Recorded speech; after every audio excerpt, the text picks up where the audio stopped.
just before we get to the official release of the newest core set, Beyond the Brave, Konami has announced one last new archetype that will be in that same core set. The name of it is known as the Ars Magna archetype. Now, this is a very interesting archetype that works with multiple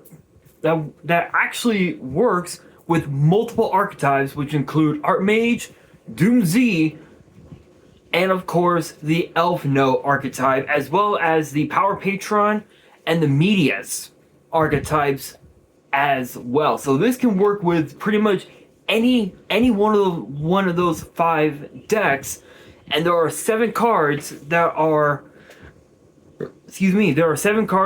cards that have been announced for this set.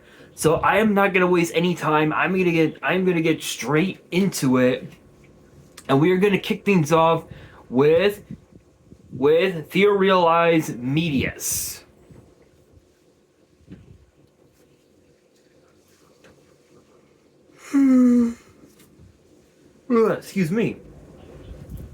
Excuse me.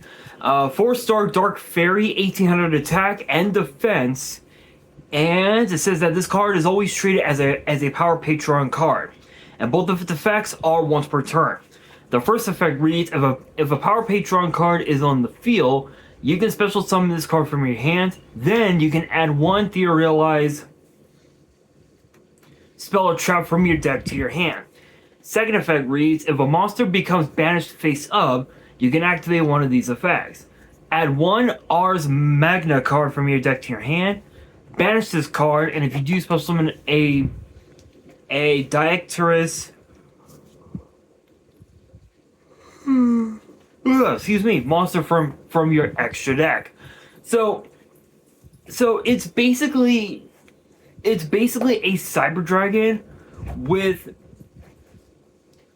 a built-in spell and trap rota. So essentially this becomes your combo extender, if you will, because the whole idea of the Power Patron archetype is just strictly all special summoning.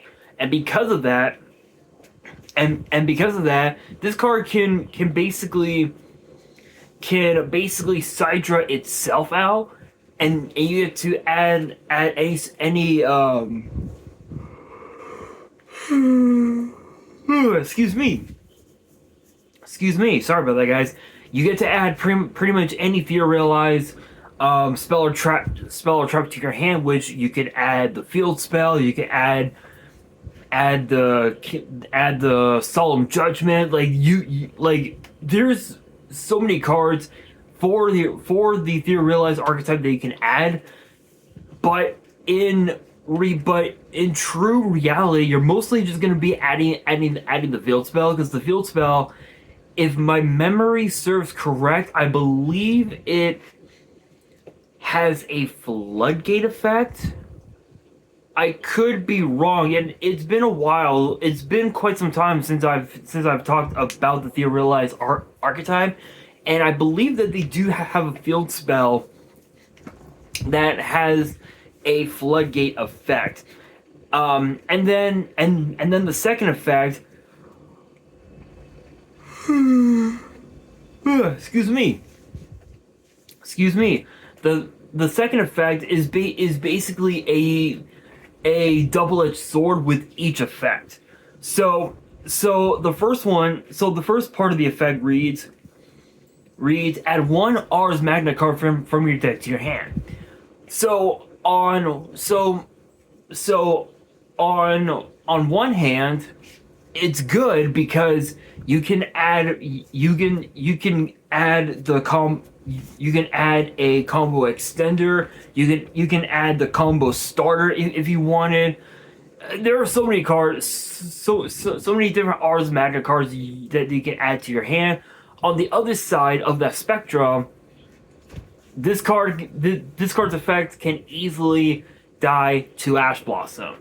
The second part of the effect, it can easily die to Ghost Reaper, especially in the mirror matches. With the mirror matches, you're mostly going to be running Ghost Reaper in the side, and when you're going into games 2 and 3, Ghost Reaper and Winter Cherries can become quite the powerful card, because Ghost Reaper, I believe, can remove cards from the extra deck.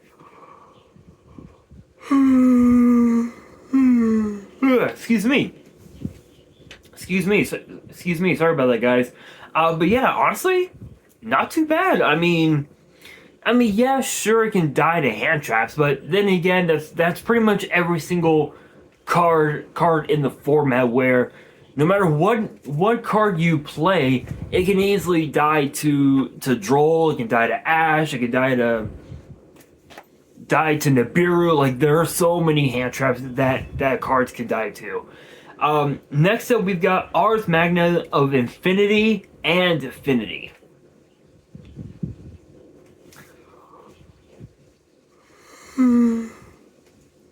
Excuse me. Sorry about that, guys. I am hella tired. Anyway, 8-star Earth Warrior, 1,000 attack, 2,400 defense, and all 3 of its effects are once per turn. The first effect reads: you can banish this card from your hand, and 1 non-warrior Ars Magna monster from your deck to your hand. Or sorry, add 1 non-warrior Ars Magna monster from your deck to your hand. Also, the original attack of all Power Patron Link monsters you control will triple for the rest of the turn. Yeah, I think it's safe to say that this card can force games. Excuse me. Against your opponent, especially if you know you have game.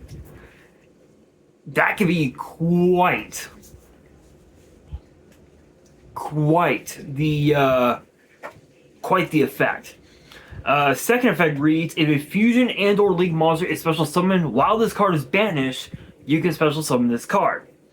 Third effect reads: if you control a Power Patron Link monster, you can target a monster on the field and banish it. So not only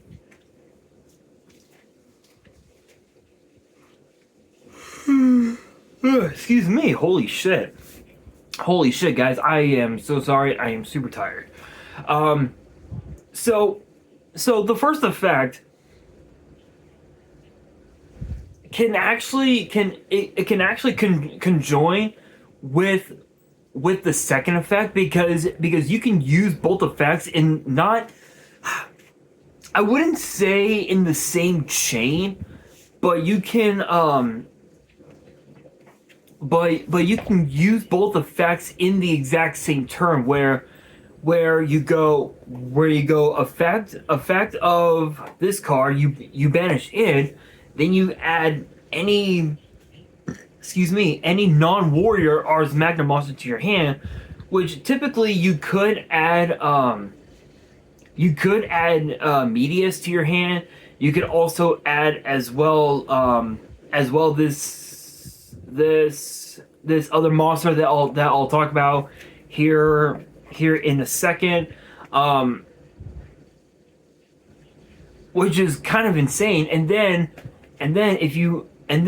you get to make all of your Power Patron Link monsters triple their attack. So for example, let's say you have a Link 4 Power Patron Link monster that has, let's say, 3,000 attack. Let's just say that, which I don't think there is a Link 4 3K body. I don't remember if there is, but let's say that was the case. You use this card's effect, and that monster's attack triples. So because it triples, it goes up to 9,000. So So hypothetically speaking, you would essentially have game just off of the first effect alone. The second effect can happen when you fusion or link summon a monster, and this card did indeed get banished. If it got banished, you get to bring it back out to the field, which can help you make rank 8 Exceed monsters, which could be literally anything. It could be number one. It could be number 107.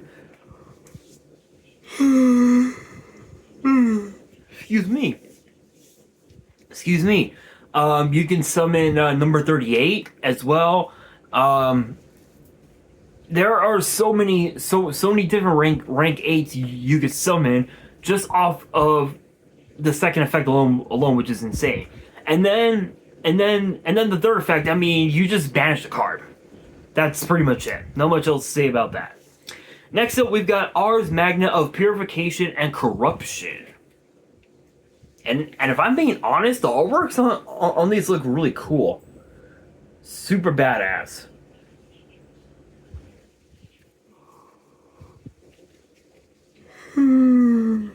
Excuse me. And what I find so unique...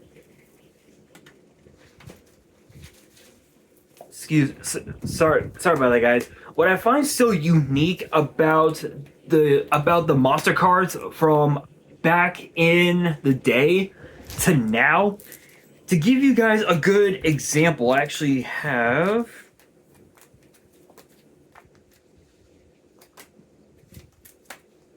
this card. I'll use this card right here. Firegrass. I actually picked this up from my homies over at Bear Cave CCG a couple of weeks ago. Shout outs to Billy and Corey for hooking this up. But the details on this card are so like simple. The artworks on every single monster card was super simple. It was just it legitimately looked like a monster, where as opposed to the cards that we see now, to give you guys a good example, would be this in particular. They put a lot of time and detail on these cards that these main deck monster cards, they can be passed off as like fusion monsters or synchros or whatever, which is insane. And I know that because there are so many different unique monster cards for the extra deck that have been released over the years, including this guy, Dark Highlander. Definitely a very powerful card for half format. Very, very powerful. Especially for the decks that use up a shit ton of equip cards, this card can be very abusive. And just over time, they just became more and more not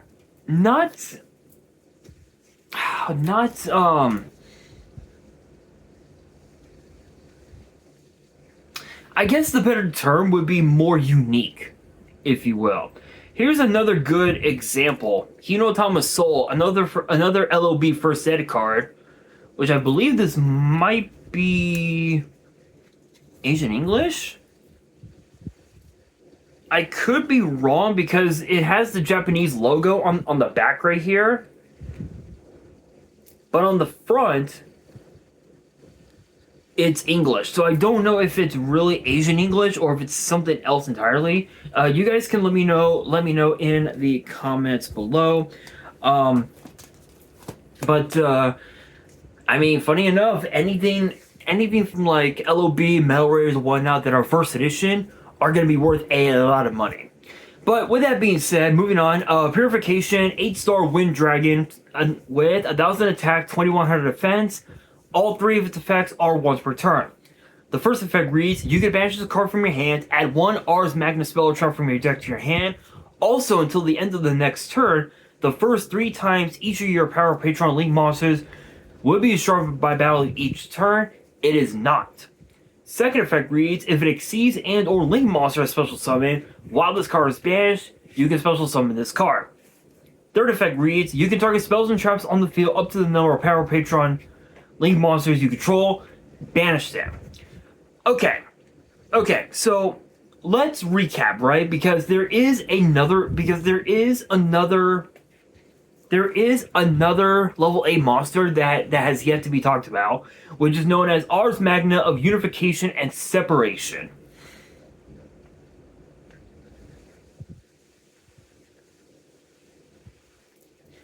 Which is an 8-star fire spellcaster, 1000 attack, 1800 defense. All three of its effects are also once per turn. The first effect reads, you can banish this card from your hand, special summon one non-spellcaster Ars Magna monster from your grave or banishment.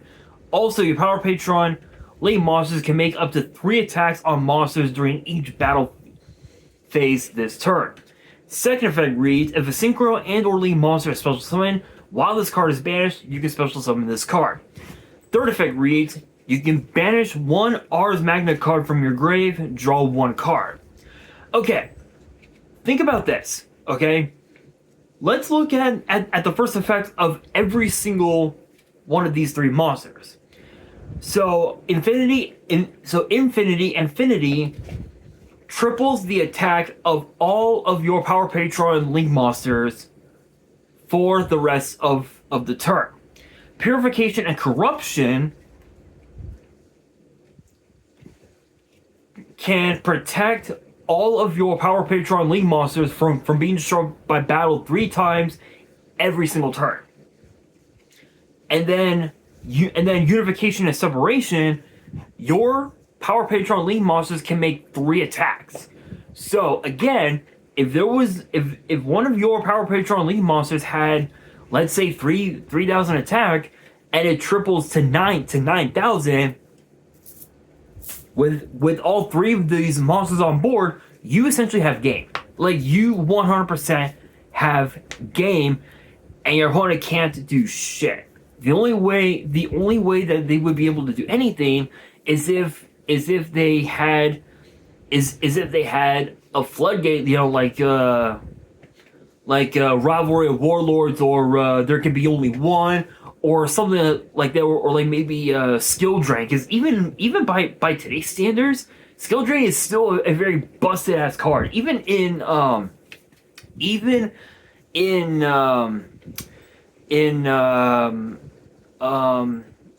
Edison, even in Edison format, and even in half format as well, Skill Drain is very, very busted.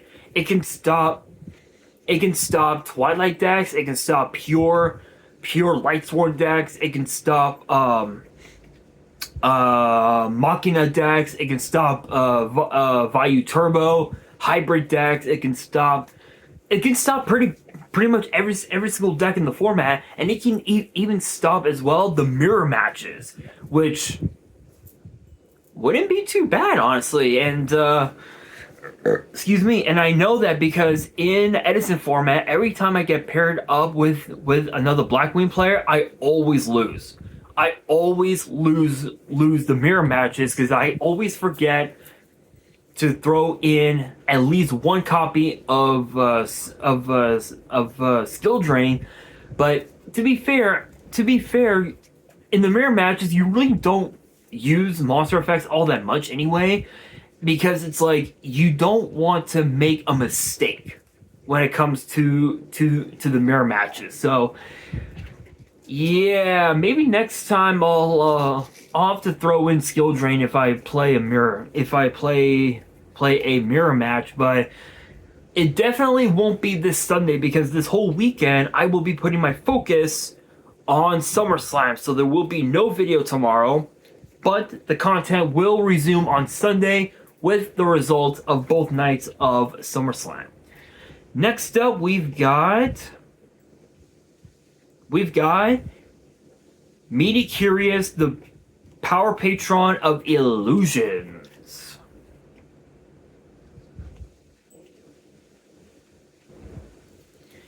Which is a Water Fairy Link 3 with 3,000 attack, and its arrows are bottom left, bottom center, bottom right.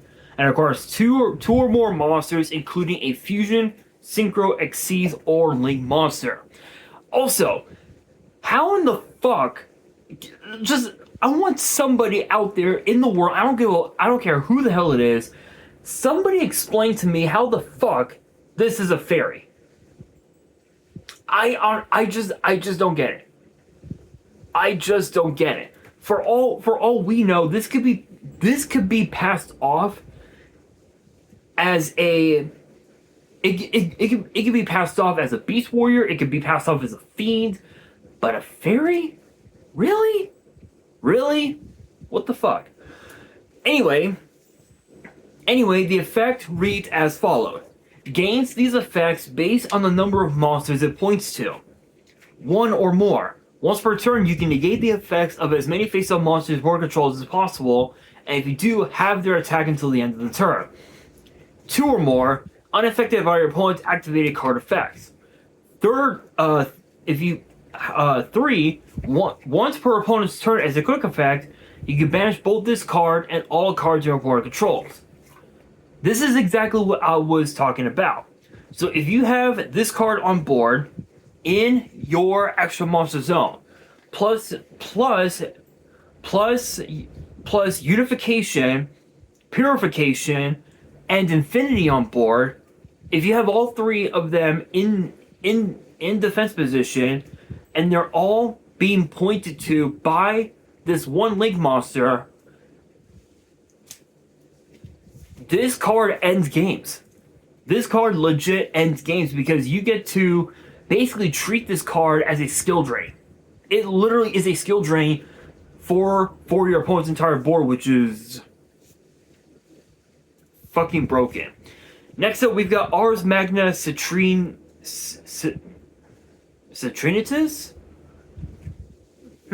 I'm probably butchering the name, but I believe that's how it's pronounced. Which is a continuous spell, and it says that this card is always treated as an Art Mage, Doom Z, and Elf No card. And the second effect is a once per turn. The first effect reads, you can activate the effects of monsters you control with Ars Magna in their original names as quick effects while you control a Power Patron Link monster. Yeah, Power Patron of Illusions. Yeah, I think you're golden. I think you're good. Second effect reads, once while face up on the field, you can add one Medius or Ars Magna monster from your deck to your hand. It's a floodgate. You literally get to treat Infinity, Purification, and Unification all as quick play, you get to use their effects as quick effects with Citrinitas on board. It's basically a floodgate. Like, there's no other way to explain it. Now we move into the final card of the video, and it is known as Ars Magna Philosopherum. Which honestly looks kind of cool. The artwork looks amazing. It kind of reminds me of in a matter of speaking, it kind of reminds me of the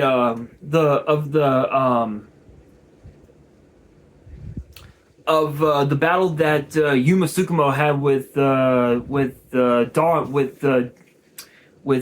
Dawn Dowser. That's what this artwork reminds me of. It kind of reminds me of that, which is pretty cool.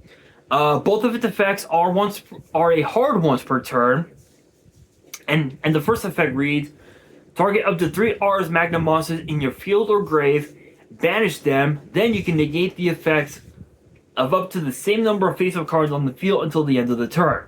Second effect reads, you can banish this card from your grave, return 1 Power Patron Link monster from your grave into the extra deck, then you can special summon it. So if your opponent attempts to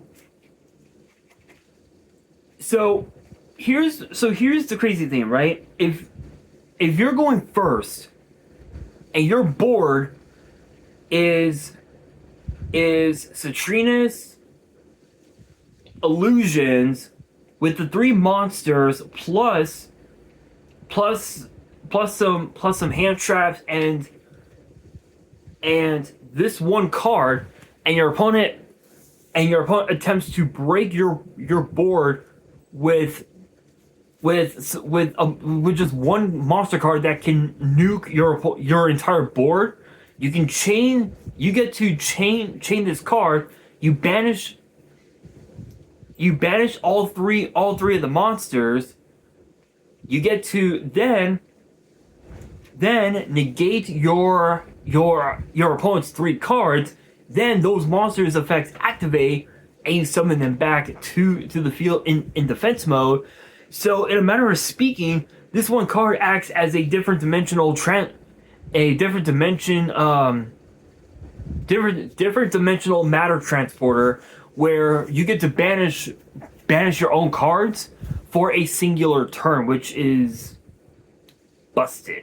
Very, very busted. Not gonna lie, this new archetype seems to be pretty fucking insane. But with that being said, that'll do it for today's video. Hopefully you guys enjoyed. If you did, make sure you guys smash that thumbs up button.